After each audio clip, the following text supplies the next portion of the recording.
আমরা এই কথাটি অনেকেই শুনেছি, স্বাধীনতা অর্জনের চেয়ে রক্ষা করা কঠিন। এই দিনে শহীদ রাষ্ট্রপতি জিয়াউর রহমান এক বিপ্লবের মধ্য দিয়ে দেশের স্বাধীনতা রক্ষা না করতেন, তবে আমরা আমার সেই আধিপত্যবাদী শক্তির কাছে পরাধীনতার শিকড়ে আবদ্ধ হতাম। তাই বাংলাদেশ জাতীয়তাবাদী দলের যে সকল নেতাকর্মী রয়েছেন, আমরা প্রত্যেকেই জানি ঐতিহাসিকভাবে এই 7 নভেম্বরের গুরুত্ব কতটুকু। আমাদের দলের ভারপ্রাপ্ত চেয়ারম্যান দেশনায়ক তারেক রহমানের যে কোনো সিদ্ধান্তের প্রতি আমরা আস্থা রাখি এবং বিশ্বাস রাখি, কিন্তু অত্যন্ত দুর্ভাগ্য এই যে মুন্সিগঞ্জ জেলার রাজনীতিতে বিগত স্বৈরাচার ফ্যাসিস্ট শেখ হাসিনার বিরুদ্ধে যদি একজন কোন নেতা সংগ্রামের নেতৃত্ব দিয়ে থাকেন, তিনি জনতার মন্ত্রীর আহমেদ।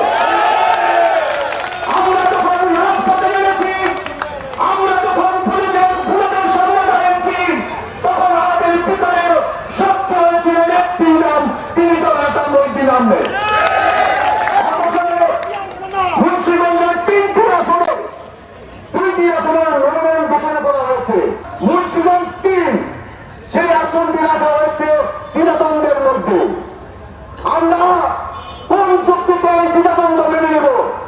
যদি আপনি জনপ্রিয়তার ভিত্তিতে নেতৃত্ব বদলান নির্বাচন করেন, তাহলে মন্ত্রীর চাইতে জনপ্রিয় লোক আর কে আছে বলতে হবে।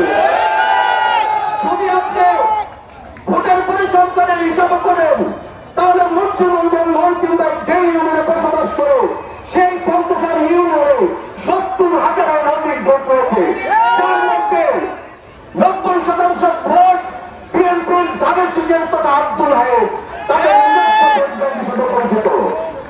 একজন মনোনয়ন প্রত্যাশী প্রার্থী নিজ অঞ্চলে 70,000-এর মতো একটা বিশাল ভোটের থাকার পরেও বিগত দলের সংগ্রামে জীবন বাজি রেখে সংগ্রাম করার পরও যদি দ্বিধাদ্বন্দ্ব থাকতে হয়, তাহলে আমাদের মনে প্রশ্ন জাগে, তাহলে একজন মনোনয়ন পাওয়ার ক্ষেত্রে তার মাপটা দেখিয়ে হতে পারে।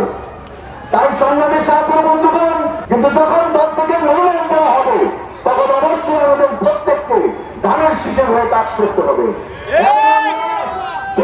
বিশ্বাস করি এই মুন্সিগঞ্জ 3 আসনে জননেতা মহিউদ্দিন ভাইকে দেশনায়ক তারেক রহমান ধানের শীষের প্রতীক তুলে দেবেন। তিনি বিগত সময়ে যেভাবে নেতাকর্মীদের পাশে থেকেছেন, সেইভাবে আমরা কিন্তু এই জেলায় আর কোন নেতাকে পাইনি। যদি মহিউদ্দিন ভাই কোন কর্মসূচির নেতৃত্ব না দিতেন, তাহলে মুন্সিগঞ্জে বিএনপির কর্মসূচি পালন করার মতো একজন নেতাকে খুঁজে পাওয়া যেত না। আজকে আমরা যে মঞ্চটি যেখানে করেছি, এই মঞ্চটি যে রাস্তার উপর দাঁড়িয়ে, সেই রাস্তাটি এর পূর্বে একটি খাল ছিল। মুন্সিগঞ্জ শহরের আজকে যে আমরা অবকাঠামোগত পরিবর্তন দেখি, যে উন্নয়নের ছোঁয়া দেখি, সেই উন্নয়নের ছোঁয়া তার হাত ধরে হয়েছিল। আপনারা সবাই তার নাম জানেন, তিনি জননেতা আলহাজ আব্দুল ভাই। শুধু বিএনপির একজন কর্মী হিসেবেই নয়, এই অঞ্চলের একজন নাগরিক হিসেবে আমি তার প্রতি কৃতজ্ঞতা প্রকাশ করছি।